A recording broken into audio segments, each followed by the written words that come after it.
welcome back to another week. If you are looking to do some fun, simple, with just a couple of products, look, we can do this. So if you have green paint or you can make green paint, we just have a couple of colors going on here and we can kind of glam up and gore out, and we're just gonna have an all around good time. So I'm gonna go step by step, take you right through it. So let's get started. Let's kick off this look with priming our face. We gotta protect that skin. Next up, I custom blended a green paint color for me to put all over my face and all over my neck and collarbone décolletage area. Using my custom blend kit, you can use whatever green paint they have in the store. You might have to put some yellow or maybe some white in it to get the color that you want. I was pretty happy with this. I'm using a pretty large foundation brush to get the most coverage, and then adding some more white and yellow to the paint. I wanted to add some highlighting. I wasn't sure how I was going to do this, so you might see me use a couple of different methods. I was just kind of playing as I went along, but I definitely wanted to make sure that the appropriate places of my face were lighter in color, especially because this is a bit of a glam look, so I wanted to make sure that I had that. Then I set the entire face with a translucent powder. So I went over the areas I was highlighting first that I want to catch the light and be lighter, and then I decided to go over everything. I brushed away the excess powder, which did leave me with a couple of patches, so I just went in and refilled the paint, and then of course reset that with the powder as well. I didn't bother doing this to my neck, by the way, I only did it to my face. Step 2, I wanted to add a little bit more lightness and a little bit more yellow. So using a pale yellow eyeshadow and a large eyeshadow brush, I just went in under the eyes, on my chin, and then the forehead to the bridge of my nose. Now it's time to get started with our first gash. So starting with our face and down the side of our cheek, I used a liquid lipstick in a cool red tone. I didn't use the wand from the lipstick because I don't want to ruin it, of course, but I did pull out the wand and then used a brush to get the product that I want, and then kind of dragged it across in the locations that I needed it.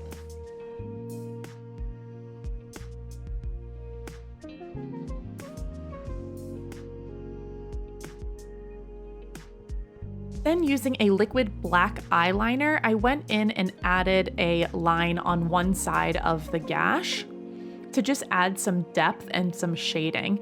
Something I did that is not shown in the video is I used a little brush to kind of blend in the black as I went along.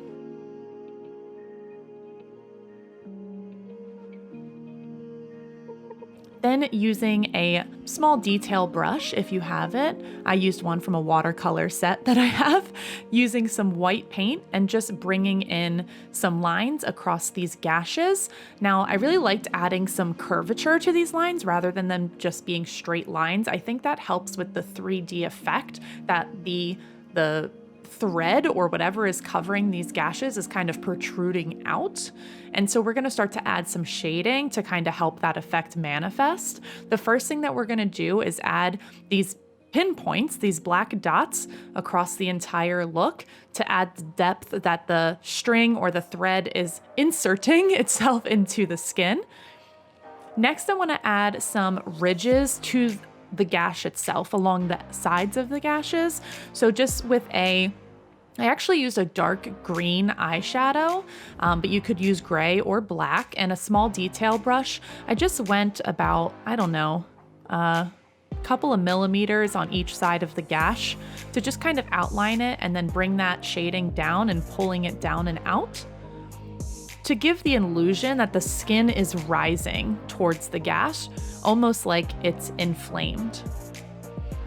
Then on the outside of each of these black dots, I put a little line or a semicircle of the same eyeshadow and kind of blended that out in a circular motion to, again, give the effect that the skin is rising around the pinpoint of these. And I did that with every black dot on the entire look.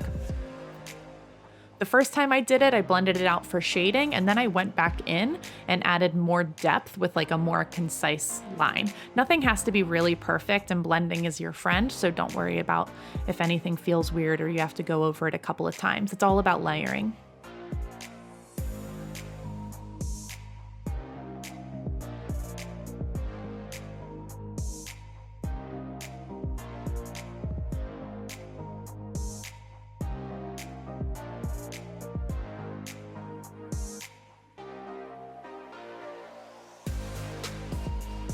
I think the shading down on this part is darker than what's on my face, and I think that makes it look a little more gory, actually.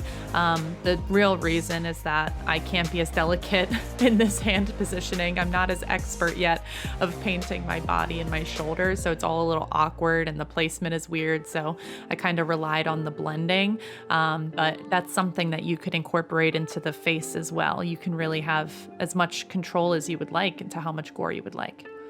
Then remember my favorite thing, wherever there's shadow, there's got to be highlight, and wherever there's highlight, there's got to be shadow. So just using a white kohl eyeliner, this is the Motives Cosmetics in Angel, just going and lining this gash kind of in between where the red is and that shading I just put in, then using a small detailed lip brush to kind of blend out the white. Pretty satisfied with how this is looking so far, so I'm gonna move into the eyes. So I just kind of brushed out my eyebrows using a spoolie, and then now I'm applying an eye base all over my lids.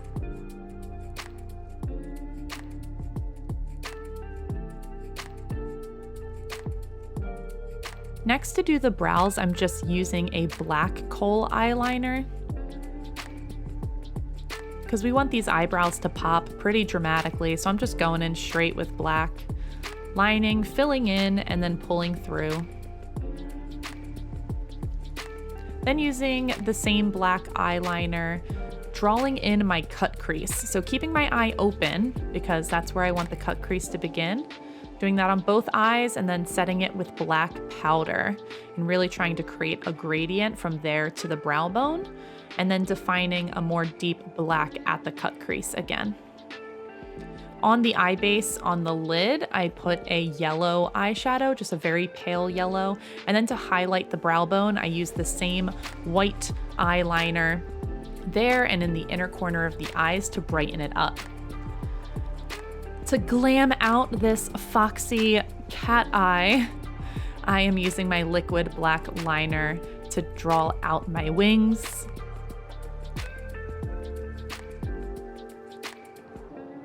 I feel like I'm getting better at my eyeliner. These matched up pretty well. I only had to do like one little edit or fix, but I was quite surprised. They were about the same length and about the same direction. Put that as a point in the win column. Then I went to put some black eyeshadow on my lower lash line, just kind of smudging and blending this out pretty dark, and just kind of layering on a little bit more to match up with the color on the top as well. Pull it into the nose and out to the end of the wing. Now using the same exact, yes, liquid red lipstick that we used for the gash, I'm gonna go ahead and put that on my lips.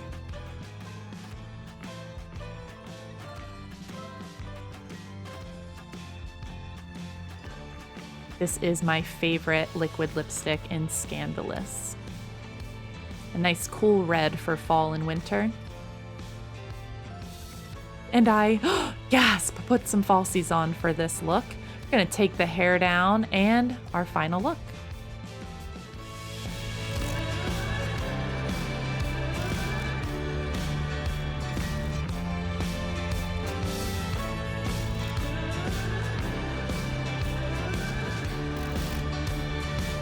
Okay, here we go. This is our Frankenstein's monster kinda zombie look. The last time I did stitch work like this was when I was Sally from Nightmare Before Christmas, and I remember really liking doing it. So being able to recreate this and have a little bit of those details really kind of gave me some satisfaction. You get to have glam, you get to have that beauty aspect with the eyes, the lips, and then you get to have some of the gore in there as well. So it's just a lot of different elements kind of coming together, and it's like this beauty Frankenstein's monster. I just loved the inspiration picture when I saw it, so I had to recreate it, and it's a great way to kind of round out the month, bringing all the elements together. Make sure to subscribe to the channel if you do not already, and also subscribe to mine and my husband's channel. We put out new videos every Monday just for the sillies and the giggle. Did I say giggle? Sillies and the giggles. We put out new videos every Monday just for the sillies and the giggles. Totally different content over there, but for those of you who want some more or some different things, then that's a good place to kind of go. You can also check out the beauty tutorials we did through September, as well as the October, all of our October Halloween looks in this playlist right up here. Find one that you want, things for masks, things without, all different skill levels. And you can always leave comments on any of the videos. I get back to each and every single person to answer your questions. You can also use the link in the description for contacting me. Just put your reason for contact and I'll help point you in the right direction or give you some sort of consultation, whatever you might be needing as well. Thank you so much for tuning in to another week. Happy to keep bringing this content to you. Looking forward for what we have in the future. So I'll see you next time. Thank you, thank you, thank you, thank you, thank you, thank you.